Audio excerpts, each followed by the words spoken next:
लूका 23 बार उसकी 42 और 43वीं आयत। कलाम मुक़द्दस में लिखा है, फिर उसने कहा, ऐ यीशु, जब तू अपनी बादशाही में आए तो मुझे याद करना।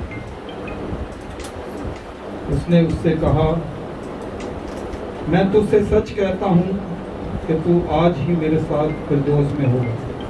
कलाम के पढ़े और सुने जाने पर खुदा की ख्वास बरकत। आप सबको मेरी तरफ से सलाम। जैसा कि जावेद भाई ने कलाम किया है कि तू आज ही मेरे साथ फिरदौस में होगा, बेसिकली ये जो अल्फाज थे ये निजात के लिए थे। और दूसरी चीज़ ये मैं बता दूं आपको कि आप मुझे एक चीज़ बताएं ज़रा कि खुदावंद यीशु मसीह को जो सलीब दी थी वो दो डाकुओं के बीच में क्यों दी थी?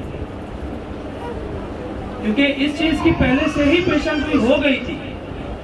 ईसाया नबी उसकी 12 बाब और 53 आयत में लिखा हुआ है इस चीज़ में कि दो खताकारों के बीच में खुदावंद यीशु मसीह को सलीब दी जाएगी।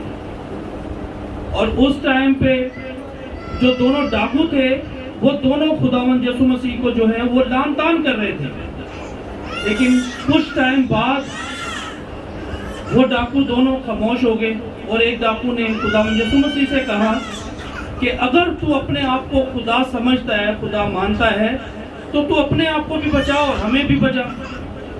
लेकिन दूसरे डाकू ने कहा कि नहीं, हम तो अपने गुनाह की सज़ा पा रहे हैं, उन्होंने तो कोई गुनाह भी नहीं किया, तो हम उस पर क्यों उंगली उठा रहे हैं।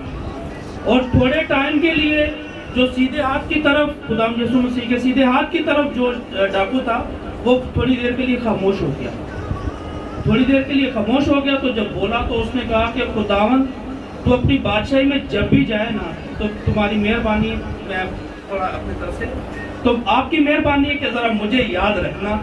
तो खुदावंद यीशु मसीह ने उसी टाइम उससे वादा कर लिया था कि तू आज ही मेरे साथ फिरदौस में होगा। तो मेरे अजीजों, हम भी अपने आप को इस काबिल क्यों ना बनाएं कि हम भी खुदा की बादशाही में दाखिल हों। क्यों खुदा की बादशाही बंद हो गई है क्या? हम अपने गुनाहों का इकरार करें, अपने खुदा को सच्चे दिल से माने, इकरार करें, ताकि हम भी अपने खुदा के पास जा सकें।